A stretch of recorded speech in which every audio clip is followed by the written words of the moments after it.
यतिखेर हामीले यो कुसरप्पा नाच भन्छ। यो कुसरप्पा नाच भन्नाले हामीले जुनसुकै च्याब्रुङ नाच्नुभन्दा सुरुमा हामीले नाचिन् नै सुरुको नाच हो। त्यस पछाडि हामीले विभिन्न विधामा विभिन्न चरणमा हामीले यसलाई स्टेपहरू चेन्ज गर्दै लान्छौँ, परिवर्तन गर्दै जान्छौँ। सबिना केरुङ लिम्बू, नोक्सा लिम्बू, प्रैला लिम्बू, त्यसै गरी रोजिना राई, त्यसै गरी सुप्रिया तामाङ, त्यसै गरी मेरिङ राई, त्यसै गरी नोगेन लिम्बू, त्यसै गरी आयुष लिम्बू, त्यसै गरी प्रकाश लावती, त्यसै गरी शरण लावती हुनुहुन्छ मेचीनगर 9 को केलाङ टोलीबाट भने। त्यसै गरी मेचीनगर 2 को केलाङ टोलीबाट सौरभ लिम्बू, सुजन लिम्बू, निखिल लिम्बू, सौजन लिम्बू, स्मारिका लिम्बू, सोनु लिम्बू, सदीक्षा लिम्बू, साङ्केमा राई हुनुहुन्छ। त्यसै गरी मेचीनगर 13 को तर्फबाट च्याब्रुङ का नेतृत्व गरिराख्नु भएको धर्मलाल काम्बाङज्यू हुनुहुन्छ। त्यसै गरी कलाकारहरूमा मिङसाङ लामा, अवसन चम, सचन यवा, त्यसै गरी सुसन चौदेन, सोनु इजम, प्रिया इजम, इन्दिरा जिनी, सुषमा दाहाल हुनुहुन्छ। र तमाम कलाकार भाइ बहिनीहरूले यति बेला हामीलाई यो काँक्राभिट्टाको खेल मैदानमा भरपूरताका साथ चाहिँ केलाङलाई हामीले प्रस्तुत गरिरहेका छौँ। र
जनजाति मानव मेचीनगर समितिले आयोजना गरेको यो तेस्रो वृहत सांस्कृतिक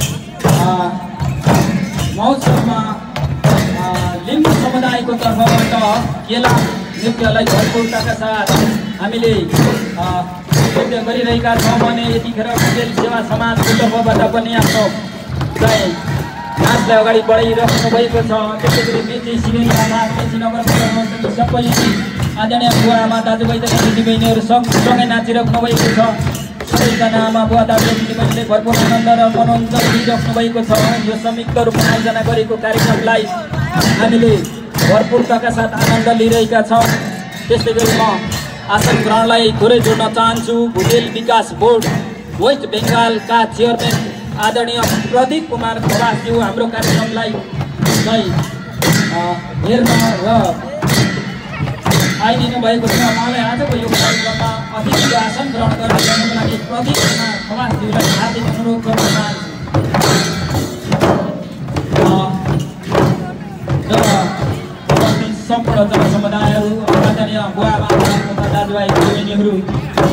पक्कै पनि सांस्कृतिक प्रेमी, मौलिक संस्कार संस्कृति प्रेमी, आफ्नो भाषा वेशभूषा प्रेमी, हामीले आफ्नो संस्कार संस्कृतिलाई जगेर्ना गर्नको लागि अहोरात्र खटिरहनुभएका र खटिरहेका हामी तमाम आदरणीय व्यक्तित्वज्यूहरूलाई आयोजक समितिको तर्फबाट हार्दिक धन्यवाद दिन पनि चाहन्छौँ।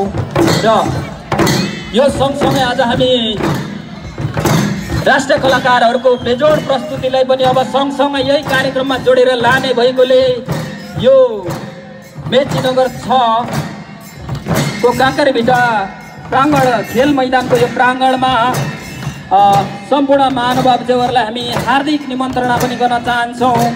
यतिखेर राष्ट्रिय कलाकार किरण भुजेलज्यू हामी समक्ष उपस्थित भइसक्नु भएको छ। त्यस्तै गरी राष्ट्रिय कलाकार लिम्बू भाषिक गायिका आदरणीय गङ्गा फ्याकज्यू हामी समक्ष उपस्थित भइसक्नु भएको छ।